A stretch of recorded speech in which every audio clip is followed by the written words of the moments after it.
Hey, coach, ever wake up so tired you can't get your day started? I brewed coffee, forgot to drink it, and then took a nap from all the effort. You can't pour from an empty cup, but I'll still try.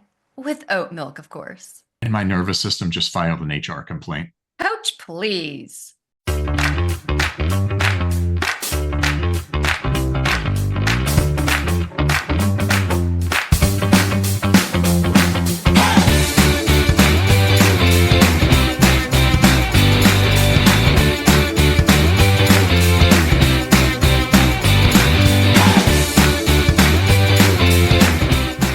Hey, everybody, welcome to this episode of Coach Please, where we help you get out of your stuff, get out of your own way, and really embrace the journey of being human and being a coach. Monsalit, how you doing? Oh, I'm doing great, Dan. How are you doing? Doing fine. Rolling along today. Well, I was thinking about our topic today, and as I was sort of thinking about these words, which were we hearing so much, we hear presence. And today, I don't want to talk about presence in coaching session. I think we've heard enough of that from all over the place, but presence in our everyday life as a coach and also being on autopilot and rituals, our daily rituals. And as I was mentioning these words to you, you told me that you had a really great story that happened to you. And so you said that this story is going to cover being present and being on autopilot and daily rituals. So I'm bracing. I can't wait to hear it. Go for it. Yeah, last Saturday, the way I had gotten up, and the first thing I do in the mornings when I'm here, when my wife is traveling, is deal with the cat boxes because we have a few cats. So you gotta clean up the mess from the night before, which really becomes a metaphor for life, but that's another topic in general. As I got that taken care of and went to then start my day, I wasn't exactly awake yet. And I do have a ritual around how I make coffee. There's a certain process that I follow every morning as order of events so that the coffee brews. And last Saturday, I was just a little bit off my game. I had fed the cats so that they could rinse, wash, and repeat. And I would have more to clean up tomorrow to continue to give myself purpose in life. But I put the coffee in the coffee maker, put the grounds in, closed it, put the carafe underneath, hit start. And as I'm going around to take care of some other things, I was noticing I'm not hearing the coffee brew. And it's been about 10 minutes, which is about how long it takes for that pot. Like something's not right. Maybe I'm just not hearing it. Maybe I'm distracted. And definitely 15 plus minutes goes by. Something's wrong. Did I not hit the buttons? And I walk around, look in the kitchen. All the lights are on the coffee maker. The carafe is empty. And that's when it hit me. Shit. I didn't put the water in, which is my first step every day. Grounds are the last before I put the carafe under. So I had to stop everything. I found a workaround, thankfully, for getting water in the pot without pouring cold water into the carafe. And I eventually had my coffee. But my joke is that it was one of those mornings where I needed coffee to be able to make coffee. And it got me thinking about what are these things that we do by rote, that we get so used to a certain order of events in our rituals that if we're not fully present with it, we'll go to that. I just did step 2 and everything should be done, but I didn't do step 1. Yeah, it's funny you say that because what I'm also hearing is your autopilot even failed you. Did Yep. I think sometimes we put ourselves on autopilot because it's brainless. It's a no-brainer. It's Mm-hmm. just we get up and we do it. But even that can fail you. It failed you that morning. You didn't get all the steps in because you weren't Yeah. present. If that was my autopilot, it would have flown me into the side of a mountain. Yeah. And it kind of did, It actually. did. And so then you think bigger picture, right? If how much of our lives are we putting on autopilot that we aren't even realizing? I mean, how many times have you driven to a destination and then you look back and you're like, wait, I don't even remember getting here. because we're just so used to taking the same route, the same way, the same time every day. Maybe that's a job or someplace you have to go. I mean, and we just assume because we're so used to it, we can almost turn our mind off to think about other things. And, when we're multitasking, it's great, right? But like, because sometimes we need to have some things on the back burner working while we're focused on other things. But really, they've even done studies that multitasking isn't what it is. You really can't multitask. I mean, scientifically, it isn't even possible. You can't do that. But Yeah. something came And up for that, you. yeah, two things. One, the idea of one, total agreement, the idea of multitasking is complete BS. Number two, the that experience that I'm going to say the vast majority of people have had of driving on a really well-known route and not remembering the trip is actually an interesting phenomenon that I learned about in hypnotherapy training. And it will tend to happen when we've got a lot on our mind, either of a conversation to be had, a long day at work, or prepping for a long day at work. And what happens there is we actually drop into a state of hypnosis.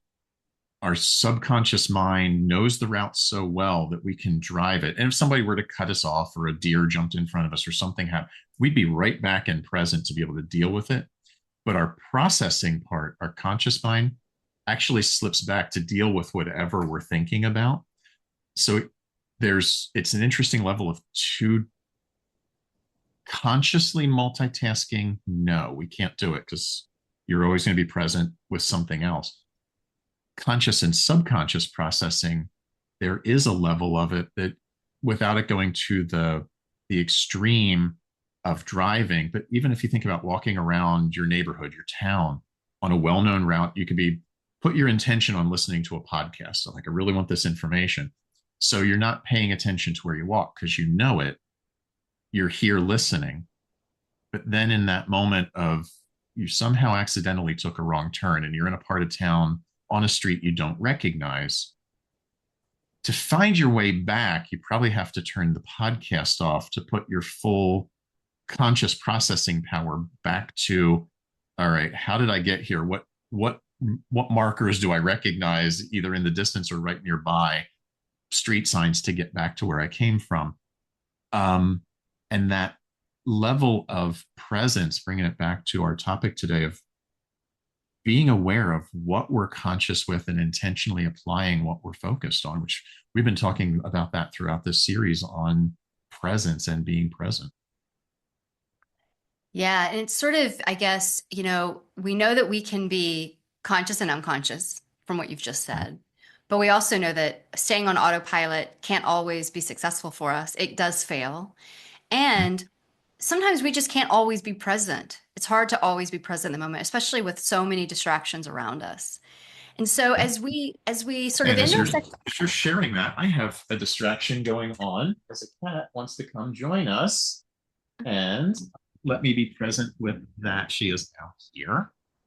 She there might you go. make an appearance. We'll see what happens. But that I was consciously present with this annoying noise at the door. So I apologize for the interruption.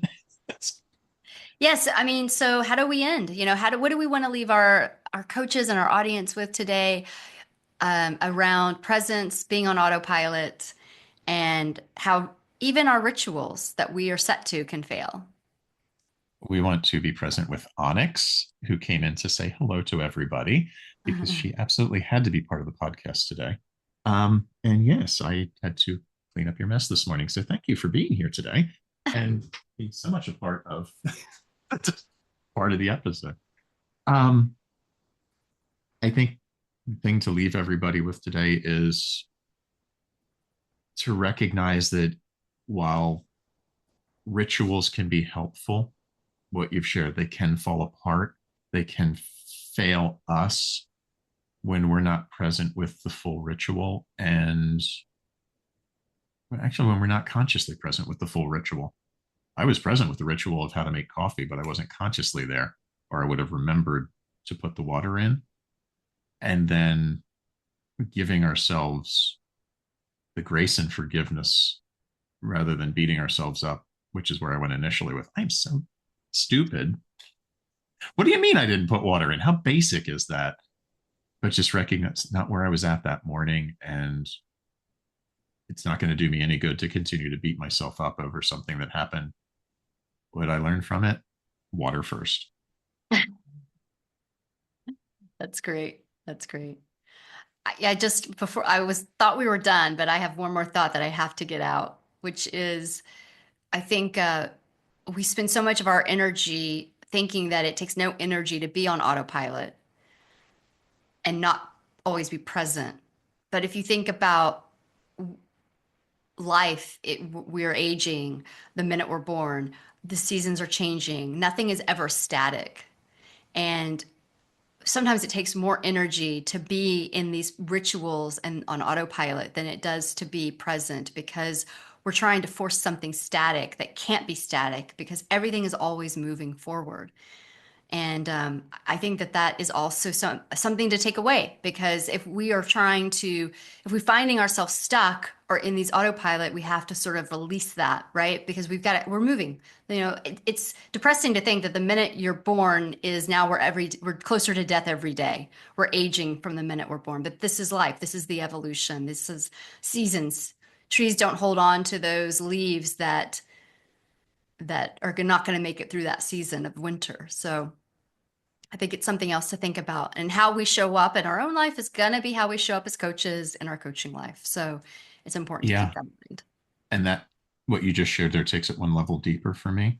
That in that constant evolution, there may come a time when the ritual we've been using, it's not about changing the steps, it's about changing the ritual and letting go of the one that doesn't serve us anymore.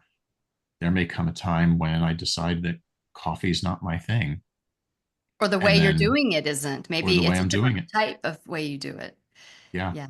So letting go of the rituals that are about our old self and discovering the new ones, or maybe I discover a better way to make coffee. I don't know. Do I let go of an attachment to a way I've always, oh, whoa, there's a big coaching concept.